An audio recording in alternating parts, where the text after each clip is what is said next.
უმცროსი? უმცროსი არის პატარა განგსტერი. ტერორისტს ვეძახით ოჯახში, არის სრულიად განსხვავებული, ძალიან აქტიური. თუ დამდგარ ხარ ესეთი გამოწვევის წინაშე, რომ აი რაღაცა მეთოდი აღზრდის ყოფილა, რომელსაც მიხვდი, რომ ორივესთან ვერ გამოიყენებდი ამ მეთოდს. ძალიან ბევრია რეალურად ასეთი და მე მეგონა, რომ ყველას ჭირდება ინდივიდუალურად რომ დავინახოთ ბავშვი, რომ გავიცნოთ ვინ არის, როგორი საჭიროებები აქვს, რა სჭირდება ჩვენგან როგორც მშობლისგან და ჩემი მიზანი არ მინდოდა ყოფილიყო, რომ ელისი კატოდ მეკცია ან პირიქით კატო ელისად. ანუ არ მიცდია, რომ თავიდან თითქოს მქონდა ძალიან რთულია, რომ ეს დაძლიო მშობელმა. ხო. თუმცა ძალიან ზიანის მომტანი არის და პირველ რიგში მართლა ჩვენ გვაზარალებს, იმიტომ რომ აი ამ წარმოდგენებით და მოლოდინებით არ უნდა ვიცხოვროთ, რომ აი ერთი თუ ესეთია, მეორეც ესეთი უნდა იყოს და გამყაროსი და მგონია რომ პირიქით ეს შეიძლება მათი ახლანდელი ეს სირთულე მომავალში მათი სიძლიერე გახდეს თუ ჩვენ სწორად განვავითარებთ ასე რომ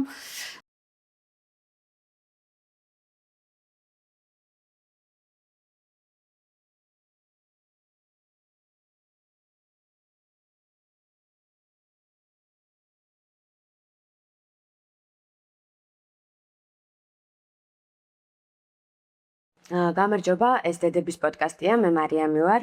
დღეს საუბრობ ძალიან საინტერესო თემაზე, როგორიც არის ხასიათების განსხვავება ორ შვილს შორის. და იმაზე თუ როგორ უწევს ამ დროს დედას სხვადასხვა აღზრდის მეთოდების გამოყენება. ჩვენი სტუმარია მარიამი, რომელიც არის ორი უსაყვარლესი პატარას დედიკო და მოგუყვება აი ამ რთული, მაგრამ დარწმუნებული ვარ ძალიან საინტერესო პროცესის შესახებ. გამარჯობა მარიამ. გამარჯობა მარიამ, მადლობა მოწვევისთვის. ძალიან საინტერესო არის ჩემთვის დღევანდელი ეპიზოდი, იმიტომ რომ ეს იყო ჩემი ცხოვრების ალბათ ერთ-ერთი ყველაზე საინტერესო აღმოჩენა, რამდენად განსხვავებული შეუძლიათ იყონ ბავშვები და როგორ განსხვავებული მიდგომებს საჭიროებენ. ჩვენ სპონსორს წარმოგიდგენ, სანამ საუბარს დავიწყებ, ეს არის ავენტი, რომელიც დედებს, ახალბედე დედებს თავაზობს ლაქტაციის თანამედროვე საშუალებებს, რომელიც ძალიან ეხმარებათ აი ამ პროცესში და არის არა მხოლოდ მექანიკური, არამედ ელექტროაპარატები, რომელიც ძალიან ამარტივებს პროცესს. გადავიდეთ მაშინ ჩემს პირველ შეკითხვაზე, მე მაინტერესებს, აი თავიდან რომ დავიწყოთ, რამდენი წლის შვილები გყავს? და საკობრივი სხვაობა მათ შორის და აი მათ შესახებ რომ მოგუყვება. კი ბატონო, ესე იგი უფროსი არის 4 წლის, კატო და უმცროსი 2 წლის, ზუსტად 2 წელი არის და 1 თვე სხვაობა. და არიან სრულიად განსხვავებული ბავშვები, ოღონდ აი დაბადებიდან, ანუ მუცლად ყოფნიდანვე იყვნენ ძალიან განსხვავებულები და მაშინაც კი იგრძნობოდა მათი ეს რაღაცა განსხვავებულობა. მოკლედ რომ დავახასიათო, რომ აი წარმოდგენა შეოქმნა, კატო უფროსი არის ბავშვი, რომელიც არ ვიცი, აი თუ ვარდისფერი ჯამიდან ჭამს, ვარდისფერი წინდა უნდა ეცვას. აი ამ დონეზე პრინცესული არის, ძალიან რაღაცნაირი ნაზი, ჰაეროვანი, ფარფატა, უზომოდ მზრუნველი, აი ყველაზე ზრუნავს ოჯახში, ყველაფერი იცის, მისი აი რაღაცნაირი ეს სიამოვნება არის, რომ მოუაროს თუ ჯინებს უკვე ჩვენც გვივლის და აი ეს მზრუნველობა ძალიან სიამოვნებაა. და რაღაც ეჭვი მაქვს რომ მოწესრიგებულიც. ძალიან მოწესრიგებული, ანუ აი ეს თავისით გადაწყვიტა, რომ ყოველ საღამოს ამზადებს საღამურს რა უნდა ჩაისვას და მეორე დღის ლუქს. თავისი სამკაულებით აი ეს ლამაზად ალაგებს და ერთ პერიოდი მეც გამიკეთა იგივე, მეც გამიმზადა ესე საწოლზე და არ ვიცი, აი უსაყვარლესია, მართლა ძალიან მოწესრიგებულია, ყველანაირად თავის ადგილზე უნდა ედოს, დილით რამდენიმე მცდელობა ქონდა, რომ ჩვენი საწოლი დაალაგა და მე კიდე და არ არის საჭირო, ოღონდ არ გვისწავლები, აი ესე თავისით რაღაცნაირად არ ვიცი, ეთყობა რაც ინტერესი აქვს, იმას ხედავს და ძალიან უყვარდა თავიდანვე დაალაგება ეს ხანტვარსა სრუტით დადიოდა. ხო, არის რომ ბაძავდა, ამხრივდა რაღაცა. მე ამ კუთხით თვლად მოსახასი არ ვარ, ასე რომ ვერ შინაგანი მოთხოვნილება იყო. აშკარად შინაგანი ბუნება არის, რომ აი ესეთი მზრუნველი და წესრიგის მოყვარული გოგოა. და უმცროსი? უმცროსი არის პატარა განგსტერი. ტერორისტს ვეძახით ოჯახში, არის სრულიად განსხვავებული, ძალიან აქტიური. ძალიან ისეთი რაღაცა ჩანცარა, სახალისო, აი რო შეხედავ გაგეცინება, სასაცილო ადამიანია ძალიან, მაგრამ ჯიუტი, აი რაღაც თუ უნდა მიიღოს. სხვა წესი არ არსებობს მისთვის, რომ მინდა და მომეცით.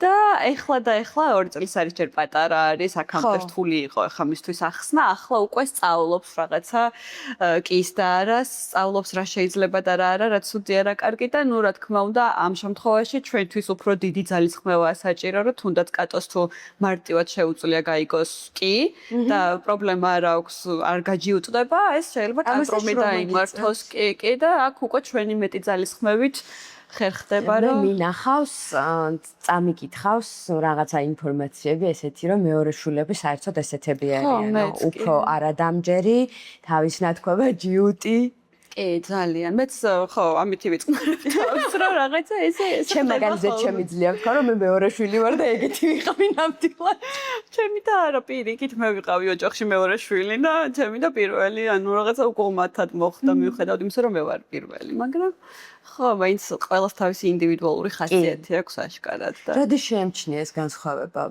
მართლა მუცლად ყოფნისთანავე შემჩნია, იმიტომ რომ იმწერად აქტიური იყო მუცელს, რომ მეგონა რომ აი რაღაცა მინდოდა სულ რომ ექიმთან წავსულიყავი, რომ რაღაც ხო არ ხდება რა. ანუ არა, აბსოლუტურად. თავიდანვე პირველი ეს 3D სკანირების ფოტო რო გაგვიკეთეს, გაბრაზებული იყო და ჩავთვალე რომ მეთქი რაღაცა ცუდი ფოტოა, რაღაცა ცუდად იჯდა და მართლა გაბრაზებული დაიბადა და 3 თვე უბრალოდ აი შუბლის ის არ გაუსწორებია ნაოჭი ქონდა აქ სიბრაზის. ხო. თან რო დაიბადა მე კოლიკა ხონდა და აქ უკვე საერთოდ განსხვავებული გამოცდილება მივიღე როგორც დედამ და მშობელმა პოსტსამშობიარო პერიოდში კიდევ კარგი რო დამხმარეები ყავდა თან ზაფხული იყო და ყველა ერთად ვიყავით თორე ძალიან რთული პერიოდი არის ვინც ამას მარტო გადის აი წარმოდგენაც კი მიჭირს და კატო იმდენად მშვიდი იყო ვერც გავიგეთ რო დაიბადა სახლში ისე იყო ისე არ ვიცი ისე ეძინა არავინ არ შეუწუხები ვარ დღამი არ ვქონდა გათენებული და ელისის კოლიკა პლუს ამას აი ძალიან ისეთი იყო დარწმუნებული ვარ პირველი შვილის მერე მარტივად მიიღე გადაწყვეტილება რომ თუ ესეთი მარტივია გაზრდა რა უნდა მეორეს გაზრდას კი ბატონო ზუსტად ასე იყო მეგონა რომ რაღაცა ეს იყო სტანდარტი კატო როგორიც იყო ისეთი იქნებოდა ჩვენი დანარჩენი შვილებიც მაგრამ რაღაც გულის სიღრმეში ვიცოდი რომ თან მინდოდა მართლა მინდოდა რომ განსხვავო ამას ვამბობდი რომ რაღაცა განსხვავებული გვინდა რომ რაღაც განსხვავებული გამოცდილება მივიღოთ ჩვენს როგორც მშობლებმა და ერთმანეთს ასწავლიან რაც ძალიან მნიშვნელოვანია კატო და ელისი ბევრ რამეს იმიტომ რომ აი კატო მაგალითად იმდანად სენსიტიური იყო ბავშვებთან ურთიერთობისას არ იცოდა რომ ვიღაცას შეიძლება ანუ არ ცნობდა ბავშვებს რომელიც აგრესიის ენით ესაუბრებოდნენ ბავშვებს უყვართ ზოგ ჩარტყმა ნივთის წართმევა და ამისთვის ეს ყველაფერი იმდანად უცხო იყო რომ ამ დროს უბრალოდ ტიროდა სხვა ემოციას ვერ გამოხატავდა ახლა როცა პატარა დაღავს თან ტერორისტი, ანუ მიხვდა. ზებირად იცის უკვე, ნივთები როგორ დამალოს, როდის რა თვალით შემოხედავს, როგორი უკავშირი უნდა კონდეს, როცა ელისი რაღაცას წაართმევს და ანუ სწავლობს. ანალოგიურად ელისი სწავლობს კატოსგან, იმიტომ რომ იმას შეუძლია აი დაარტყას მოწიწკნოს, ან ძალიან სხვანაირი არის მართლა. აქვს ეს რაღაცა გამტარი ხასიათი, რაღაცა ბავშვებმა არ ვიცი რამდენი დიციან, მაგრამ მორაგბეები რომ რაღაც ბურთს დაიჭერენ და გარბიან და ზედაწვევენ, აი ესე იქცევა რაღაცას აიღებს და გაიქცევა დაწვება და იჭერს. ხო და რაღაც არ ვიცი ერთმანეთისგან ძალიან ბევრს სწავლობენ. სწავლობენ და თუ ბაძავენ ერთმანეთს. კი, ბაძავენ კიდევაც ელისინელნელა ვატყობ რომ რაღაც პრინცესული რაღაცეებით ინტერესდება და ძალიან კარგი არის ამ კუთხით, იმიტომ რომ მართლა იმდენად განსხვავებულები არიან ერთმანეთს რო ასწავლიან ეს ძალიან მომწონს და არა რაღაც გარეთ სხვა სიტუაციაში მაგალითად არ გვიწევს რომ კატოს მაგალითად იმდენად სენსიტიური იყო რომ ბოლოს არ მინდოდა რომ რაღაც სულ ესე უცხო ბავშვებთან ეთამაშა რომ აი არ დაზიანებულიყო ამ ზედმეტი არ მინდოდა თან მეყოფილიყავი ძალიან დამცველად ჩართული რომ აი დამცველები რო არის მინდოდა რომ თვითონ ესწავლა და გამოემუშავებინა ეს უნარი და ძალიან მიხარია რომ ეს სახლშივე გამოგვევიდა ელისის დახმარებით და პირიქით. თან რაღაცნაირად ავსებენ ხოლმე ბავშვები ამ დროს ერთმანეთს. ძალიან კი და ძალიან უყვართ ერთმანეთი, ძალიან გამოხატავენ ამ სიყვარულს და კატო არ ეჭვიანობენ. სხვადასხვა კი, რა თქმა უნდა, ალბათ ყველა ბავშვი აქვს რაღაც ბუნებრივად ეჭვიანობის მომენტი, თუმცა ძალიან იშვიათად აქვს ასეთი ეპიზოდები. აი, ალბათ დღეში 5-10 წუთიანი გამონათება შეიძლება ვიხილოთ, რომ უცებ ეჭვიანობის სცენა დადგან. აი, რომელს უფრო კატოს თუ აქამდე კატოს უფრო ქონდა. ეხლა ელისი რო უკვე აზრზე მოვიდა და უკვე რო ხვდება, ელისაც დაეწყო ნელ-ნელა, მაგრამ რაღაცნაირად ამ იმას დიდად არ დავუყენებივართ დიდი გამოწვევის წინაშე, იმიტომ რომ იშვიათად აქვთ და მარტივად ასე რომ ვთქვათ, მართავთ ამ ეჭვიანობის სიტუაციებს. კატოსთან დაგჭირდა საუბარი, რომ აი ელისი უნდა დაბადებულიყო და აი რა ხდებოდა ამასთან დაკავშირებით. კი, მიუხედავად იმისა, რომ ძალიან პატარა იყო 2 წლის, რომ დაიბადა და იქამდე მთელი 9 თვე ფაქტობრივად 1 წლის იყო, ხო? ძალიან ისეთი იყო, ძალიან არ ვიცი რა ეგონა, რა იცოდა, მაგრამ აბსოლუტურად აღიქვავდა, რომ მუცელზე ძალიან ხშირად მეფერებოდა, მკოცნი და ელოდებოდა და ბოლოს უკვე რომ დაიბადა, იმდენად ელოდებოდა, რომ ვიდეოც გვაქვს გადაღებული პირველი მათი შეხვედრა, ისე გამოხატავს ემოციებს, ისეთი ბედნიერი იყო, აი უვლიდა, როგორც თოჯინებს უვლიდა, აი უკვე გადმოიტანა ეს მის დაზე ზრუნვით და უნდოდა რომ ყველაფერი თვითონ გაეკეთებინა, დაეძინებინა, ეჭმია ბოთლიც, როცა დაიწყო ელის გამჭამა, უკვე კატო აჭმევდა და ჩართული იყო პროცესში და ჩვენც ამის საშუალებას ვაძლევდით, იმიტომ რომ სიამოვნებდა და აი ეს ეჭვიანობა რაში გამოიხატებოდა, ვთქვათ, თავიდან? ეჭვიანობა გამოიხატება ხოლმე ისეთ სრულმანებში ზოგადად, რომ აი თითქოს ვერც აღიქვა მშობელი, რომ აი ამ დროს შეიძლება რომელიმე მიეჭვიანოს, აი მაგალითად რომელიმეს აჭმევ. ხო. მე რატო არ მაჭმევ? მეც მინდა. კატო ძირითადად უფრო პატარავდება ხოლმე, ანუ მიწევს ახსნა, რომ აი ელისი პატარა, ელის ეს არ შეუძლია თვითონ გააკეთოს. მაშინ ძიძა მაჭამოს, იმან აჭამოს, ამან აჭამოს, შემე მაჭამი, აი ჩემთან აქვს უფრო გამძაფრებულად ეს მომენტი, მაგრამ ამასაც ნელ-ნელა უკვე ასე რომ ვთქვათ, ამ ეტაპსაც გადავდივართ. მარიამ, იცი რა მაინტერესებს, რამდენიმე დედისგან გამიგია და შენგანაც მაინტერესებს ამაზე შენი აზრი. უთქვამთ, რომ განსაკუთრებით უთქვამთ ერთი შვილის დედებს. რომ მე არ შემეძლო სიყვარული გამენაწილებინა ორ შორის. ეს რანაირად ხდება? რაღაცა მე მგონია, რომ ეს განაწილებაზე არ არის, სულ სხვადასხვა წყარო უნდა იყოს სიყვარულის. კი, რა თქმა უნდა, ანუ რეალურად ისეთი დიდი ბედნიერება არის დედობა, რომ ანუ აი რამდენი შვილიც ყავს, ალბათ იმდენჯერ გიათმაგდება, არ ვიცი როგორ თქვა, იმიტომ რომ ერთი შვილით კი ძალიან ბედნიერი ვიყავი, მაგრამ აი ორს რო უყურებ, როგორ თამაშობენ ერთმანეთში, როგორ ეფერებიან, ეხუტებიან, როგორ სწავლობენ ერთად, ანუ იმდენად არ ვიცი, მაბედნიერებს ეს ფაქტი, რომ მე მაგალითად დიდი სიამოვნებით და დიდი სურვილი გვაქვს, რომ მესამე შვილიც გავაჩინოთ. სიყვარული ავტომატურად ნაწილდება, ვერც ხვდები ამდენი თუ გქონდა და პირიქით, არ ვიცი, საოცარი ძალა გეძლევა. იზრდება და თან კიდევ ის არის, რომ ყველა სხვადასხვანაირი სიყვარულის ფორმა სჭირდება. ეხა კატოს და ელის ვერ ვიტყოდი, რომ რაღაცა აი ერთი ფორმით ვაძლევს სიყვარულს, იმიტომ რომ კატოს უფრო მეტი ჩახუტება ჭირდება, უფრო მეტი უსაფრთხოების განცდა, ელის ჭირდება მეტი თამაში, მეტი აქტივობა, მეტი ჩართულობა. სიყვარულისენაც განსხვავებული აქვს. კი, ძალიან და ვცდილობთ, რომ ის მივცეთ სწორედ რაც მათ ჭირდებათ. ძილის წინაც კატოს უყვარს მშვიდად დაწოლა და წიგნის საკითხვა ელისი დარბისო და შეცვდეს დიო და აი რაღაცები უნდა აკეთოთ ერთად და ხო, მათთვის ესეთია სიყვარული და ასე გრძნობენ თავს შენთან დაკავშირებული. როცა მეორეზე დარჩიორ სულად ქონდა იმის შეგრძნება, რომ შიში უпростоრეთ შიში თუ ქონდა, რომ აი ხა მე რომ ამათ შორის სიყვარულის განაწილება ვერ დავაბალანსო.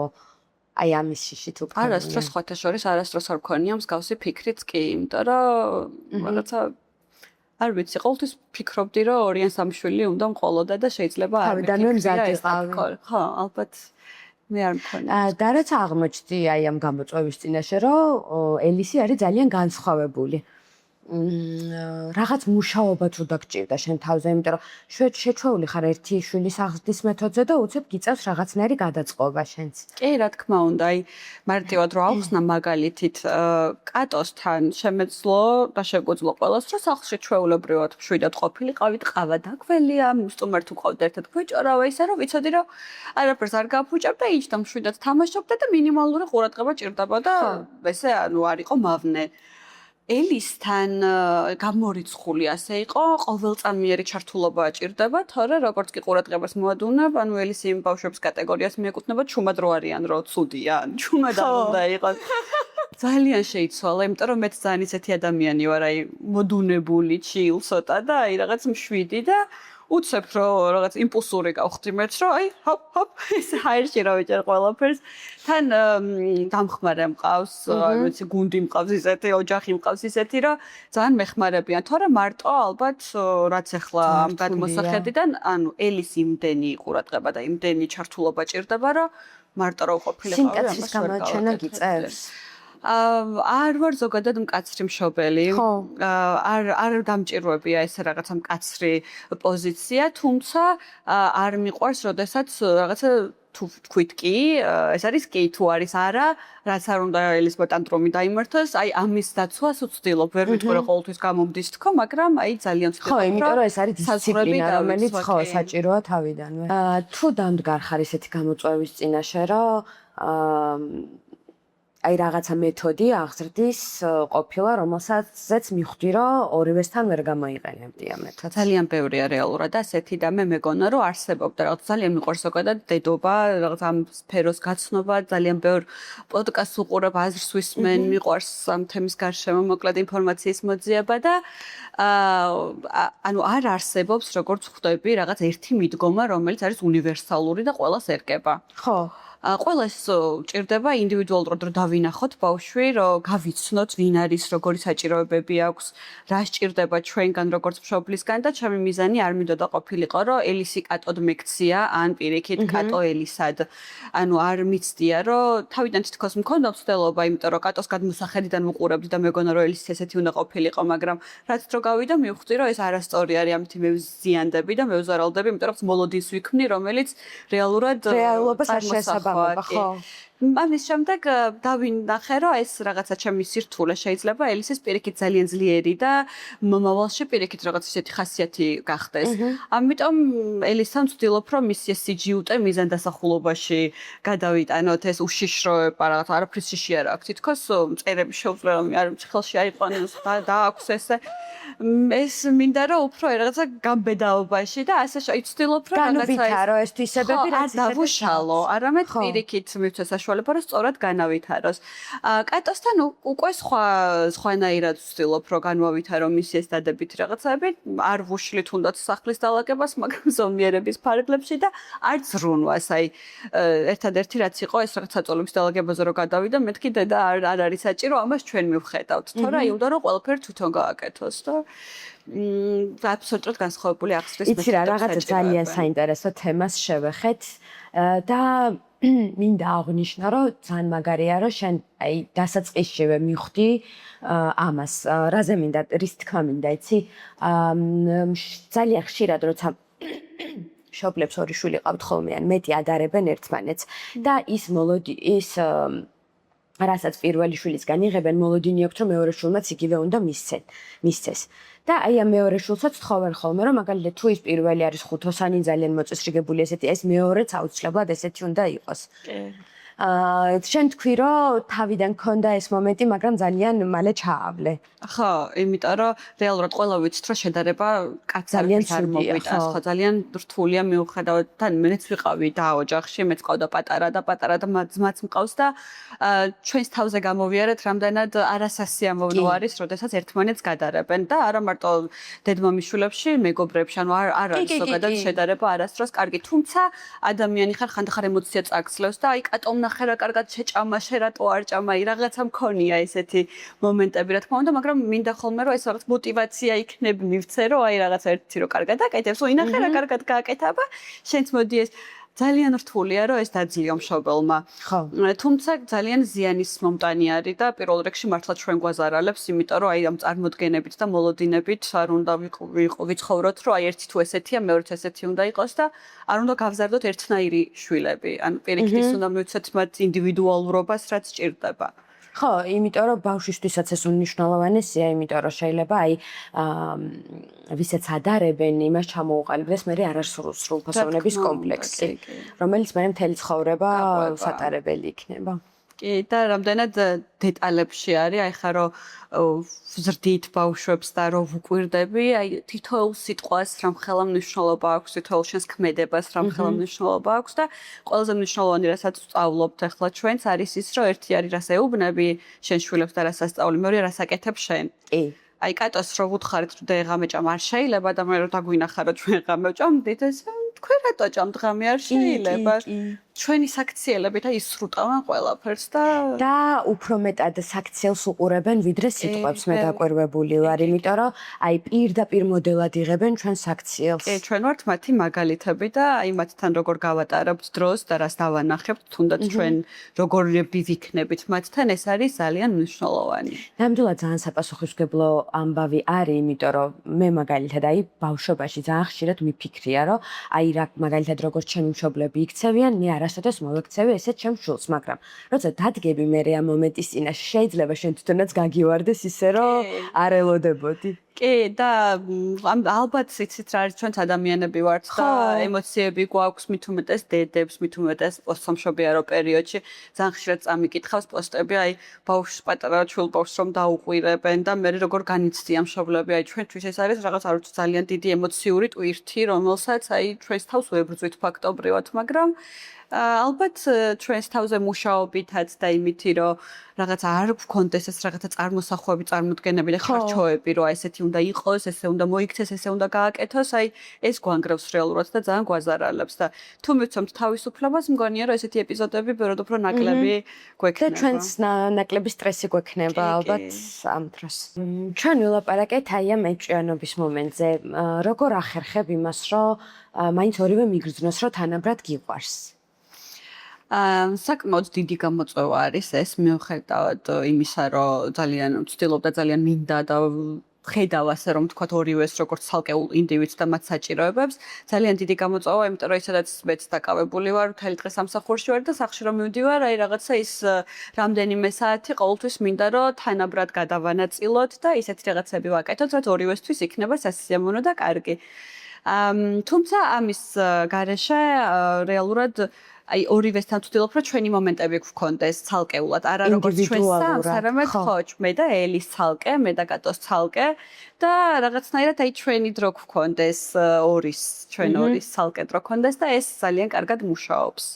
მარიამ, იცი კიდე რა მაინტერესებს, როცა ჩვენ ვიყავით შვილები, ჩვენი მშობლების თაობაში იყო განსხვავებული მიდგომა, რაღაცა ამდენ ყურადღებას ბავშვის აღზრდის მეთოდებს მე ესეთი შეგრძნება მაქვს, რომ არ ვთხოვდნენ.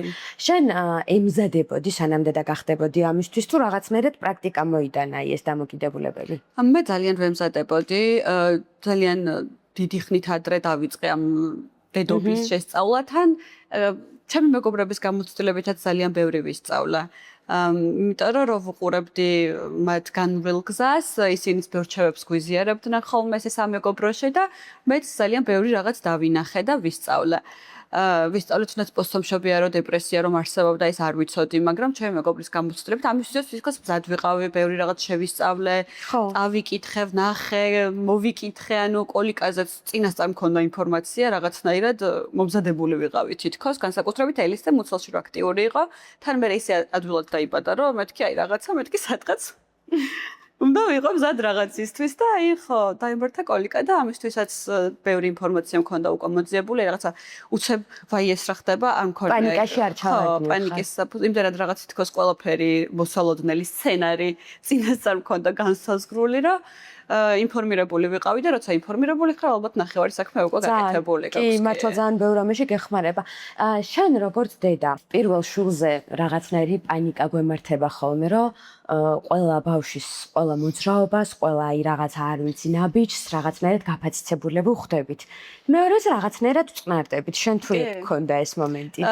დიდად არა, მაგრამ რაღაც ხარისხით ალბათ კი მეთოდნავ. იმიტომ რომ პირველ შულზე მახსოვს, რომ აი რაღაც საწოვარო თუ დაუვარდებოდა, აი რაღაცა მთელი პროცედურები უნდა ჩაგვეტარებინა, რაღაცას თუ პირში ჩაიდებდა, აი ვაიმე გამოიღე დროზე და აი რაღაც ისტერიკაში ვარდავად, ყველაფერს რეალურად მართლა ეგრე არის კი და მეორეზე უკვე გამოცდილება გაქვს, უკვე იცი რა არის რაღაც უსაფრთხოების ნორმა, რა არის პანიკის საფუძველი, რა არ არის და ასე შემდეგ და კი მეორეზე უფრო ბევრად მომზადებული და სხვანაირი ხარ, ანუ მარტივად გავიარეთ ბევრად ის პროცესი, ისე გაიზარდა ვერც გავიდეთ მიუხედავად იმისა, რომ კოლიკა ქონდა. იცი რა მაინტერესებს და ამ დროს ხო არ აქვს მნიშვნელობა იმასაც, რომ მშობლის დამოკიდებულებას. აი მაგალითად იმას, რომ მშობელი რადგანაც ნაკლებ დასტრესილია და უკვე მომზადებულია, უფრო თავისუფლად ზრდის მეორე შვილს და ეს მეორე შვილიც იმიტომ უფრო თამამი და რაღაცნაირი გამბედავი თუ თავისუფალი იზრდება. მგონია რომ ესეც გარკვეულწილად მოქმედებს. გარდა ხასიათისა მგონი ამასაც უნდა გქონდეს. კი, ცალსახად, იმიტომ რომ ჩვენი განწყობა და ჩვენი ემოციური სტაბილურობა, მდგომარეობა ძალიან გადადის ბავშვზე, ძალიან გრძნობს და მგონია რომ პირდაპირ კავშირშიც არის მაშინ განსაკუთრებით, როდესაც ჩვილია და პატარა არის და აი ემოციებით საზრდოობს ბავშვი და დედის განწყობით და მისი აი შეხებით, კანიკათა კონტაქტით და ესე შემდეგ. და დასრულა საკში ალბათ უკვე სხვანაირად არის მაგრამ აი ჩვილობაში განსაკუთრებულად მგონია რომ მნიშვნელოვანია დედის მდგომარეობა და ამიტომ მნიშვნელოვანია რომ რაღაც სიყვარულში გაიზარდოს ბავშვი და ჩვენც ვისიამოვნოთ ამ პროცესით და არ ვიყოთ დასტრესილები. თუმცა მესმის რომ ეს ხშირად რთულია განსაკუთრებით მათთვის ვინც მარტო ზრდის ბავშვი. მესმის ნამდვილად მეც, თუმცა რაღაცნაირად მგონია რომ მშობლისთვის უმნიშვნელოვანესია რომ საკუთარ თავზე იმუშაოს. თან ეს არის მუდმივი პროცესი.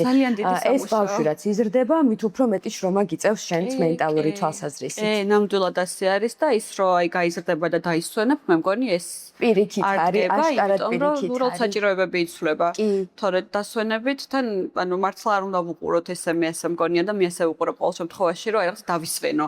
ანუ სამსახური ხო არ არის პრინციპში. ხო, აი სიამოვნებს პირიქით, აი ჩემი შინაგანი ბავშვი თავიდან გადის ბავშვობას და ამით არის ძალიან ბედნიერი, ყველა სიტუაციით, ყველა მომენტით, ყველა არ ვიცი, განვითარების ეტაპით ვიღებ უზომოდ დიდ სიამოვნებას, თითოეულ მაღაზიაში წასვლა, ნაყინების ყიდვა, უმარტივესი რაღაცები, როცა მათ ემოციებს ვუყურებ და სიხარულს გამოხატავენ წვრილმანებში, აი მეც ეს მერცხვება. კი, თან ეს არის ერთგვარი, ნუ ესე არ უნდა შევხედოთ ალბათ როგორც რაღაცნაირ კავშირს. ურთიერთობაა, რომელთაც სიამოვნებას ვიღებთ და აი სრულიად განსხვავებული და სხვა ფორმის, რომელიც სანამ მშობელი არ გავხდებოდით, მანამდე ვერ წარმოგვედგინა. კი, ნამდვილად ასე არის, რომ სხვანაირად გასწავლიან საკუთარი თავის სიყვარულს, ცხოვრების სიყვარულს და საერთოდ სხვა ეტაპზე გადადიხარ ცხოვრებაში. და პრინციპში ისინიც გზრდიან ჩვენს აქეთ. ძალიან ბევრი რაღაცა ვისწავლე და ვსწავლობ შვილებისგან, აი მართლა ენით აღუწერელი სიამოვნება არის ეს პროცესი, რომელსაც ერთად გავდივართ და ერთად ვიზრდებით შეიძლება ითქვას.